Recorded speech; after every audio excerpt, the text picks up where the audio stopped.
धन्यवाद जी. Owaisi ji, please start. Sir. Thank you, ma'am. Please be seated. Thank you. Sir, thank you, sir. You have allowed me to speak on a very important issue.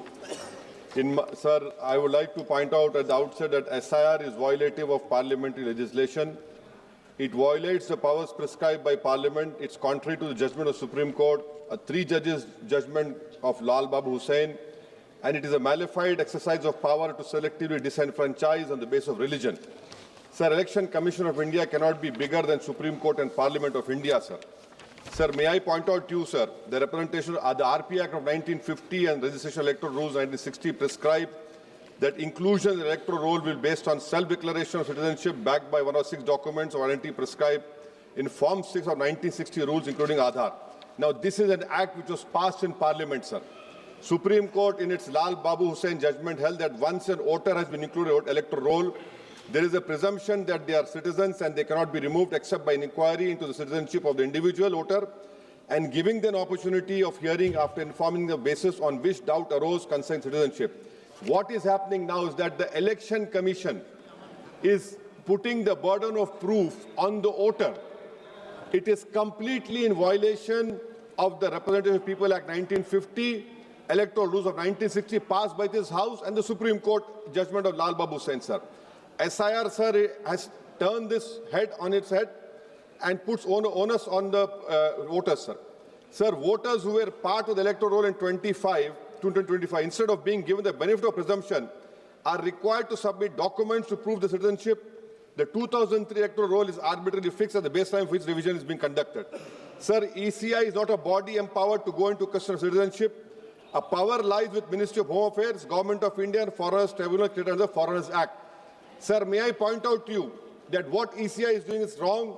Section 14A of Citizenship Act 1950, read with 2003 NRC rules, Section 4, subsection 2, 3, 4, 5, 6, prescribe just such an exercise of evaluation of citizenship to be conducted by central government.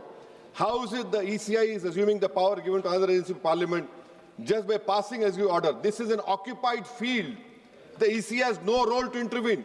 Sir, as per the ECI release, 65 lakh voters were included, whose names were included in the electoral roll after the commencement of SIR exercise omitted from draft roll published on August 1, 2025. After that, sir, several lakh voters where names were included draft roll were served with show cause notice. I have the copy of show cause notice that doubts had arisen on their right to be included in the electoral roll and they were asked to appear in person with documents to prove that they were entitled to be included in the electoral roll. Sir, on what basis did the ECI issue these notices? How did the doubt arouse? Form 6 rule has been passed by this August House. How can the ECI do it? They are violating the sanctity of a law that is passed in this August House. Sir, eventually 3.66 lakh such persons were deleted from the electoral roll with no order made available in the public domain, giving the reason for deletion. Sir, under the SIR order, these persons are to be referred to authorities tribunal dealing with illegal foreign migration.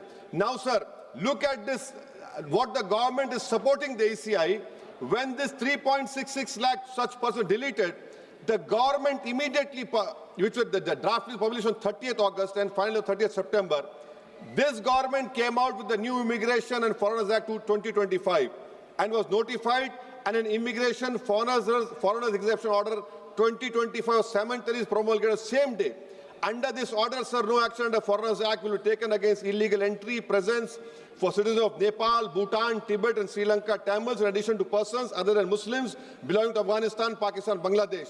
Sir, when Supreme Court is seized on the petition of CAA, government issues a foreign exemption order. Why? Because they realize that in this 3.66 lakh, there can be people more than the non-Muslims also to protect them.